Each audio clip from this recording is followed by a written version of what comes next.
네, 이어서 이 대권 도전을 선언한 양승조 충남지사와 스튜디오에서 좀 더 이야기 나눠보겠습니다.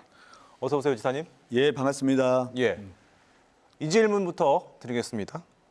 대통령 선거에 출마해야겠다 이렇게 결심하게 된 특별한 계기가 있습니까? 먼저 저는 대한민국 사회에 예. 3대 위기가 있다고 생각합니다. 예. 저출산과 고령화, 사회 양극화의 위기가 있는데 이 문제를 해결하지 않으면 지속가는 대한민국 될 수 없다고 판단합니다. 그래서 이런 위기를 해결하는데 앞장서자. 이게 예. 첫 번째 이유고요. 예. 두 번째는 수도권과 비수도권이 불균형 발전이 너무 심각하게 진행되고 있습니다. 예. 이 불균형 발전을 시정하고 균형 발전을 꾀할 수 있는 적임자 중에 하나가 내가 아닌가 그런 생각이 들고요. 예. 또 충청권의 이익도 대변하는 충청인의 정치인도 하나 분명히 있어야 된다는 것을 이런 세 가지가 출마를 결심하게 된 동기라고 할 수 있습니다. 지금 아직 뭐 대통령 선거에 나가겠다고 공식 선언한 사람은 두 분입니다, 지사님까지. 예. 근데 왜 꼭 양승조여야만 합니까?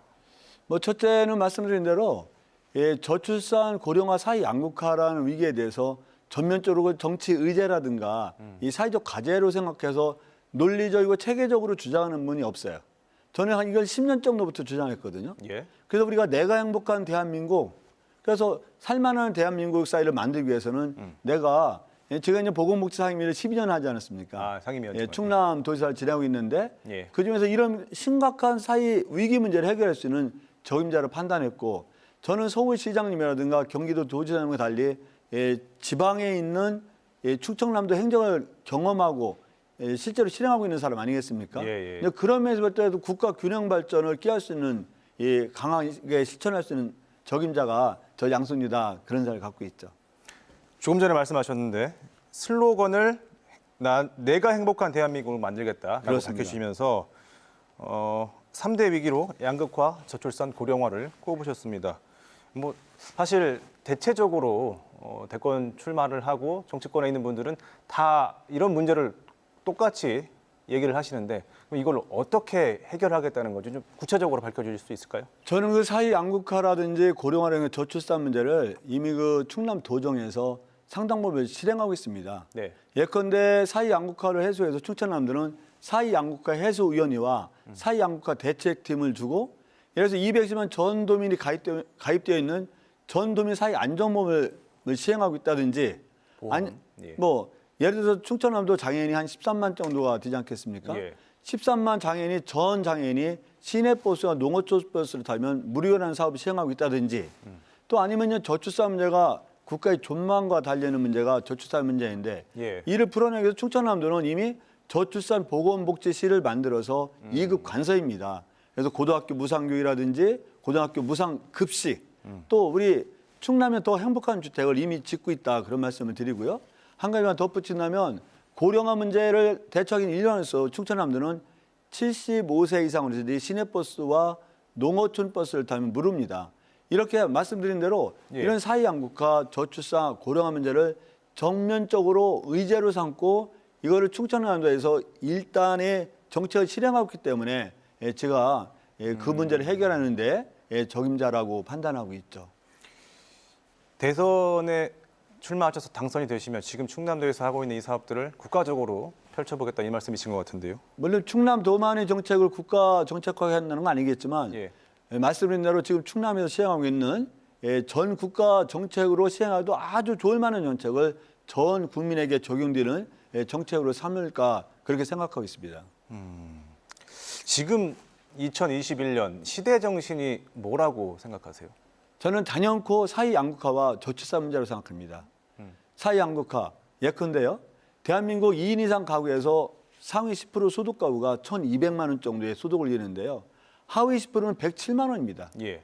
그러다 보니까 젊은 사람과 우리 국민들 심지어 어떤 통계를 보면 대한민국 국민의 60%가 여건이 허락되면 이민 가고 싶다는 거예요. 이 문제를 해결하지 않으면 지속 가능한 대한민국이 있을 수 없습니다.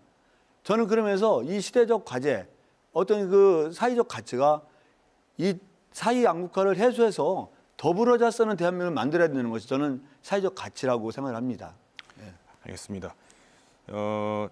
출마를 하시면서 선언을 하시면서 지사직은 내려놓지 않겠다고 말씀을 하셨습니다. 이를 두고서 뭐 대권 도전을 발판으로 개인의 체급을 키우기 위한 것 아니냐는 해석도 나오는데 어떻게 답하시겠습니까?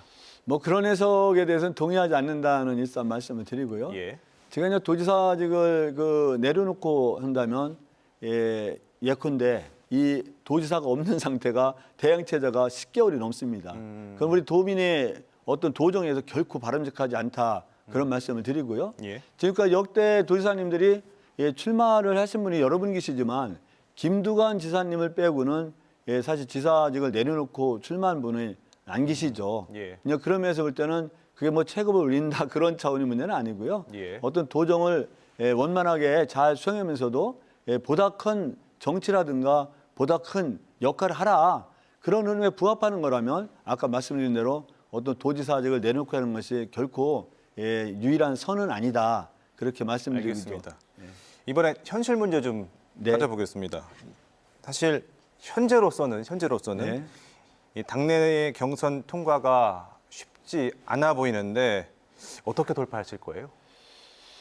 경선 돌파가 쉽지 않다고 판단하는 것도 지금의 상황이 아니겠습니까? 예. 예를 들어서 지지율이 50%인 사람도 누구도 한 번에 50%인 사람은 없었을 거예요. 예. 대개년 1%부터 2%부터 이렇게 시작하는 거 아니겠습니까? 예. 그래서 당장 오늘 출마 선언을 할 만큼 예. 우리 내가 정치를 하고 있는 우리 충청권부터 한 마음으로 모아 주신다면 뭐 예를 들어서 지지율이 잡히지 않는 거에서 1%로 올라가고 2% 올라가고 결국은 충분히 이 경선을 할 수 있을 만한 지지율을 확보하지 않을까라고 판단하고 있죠.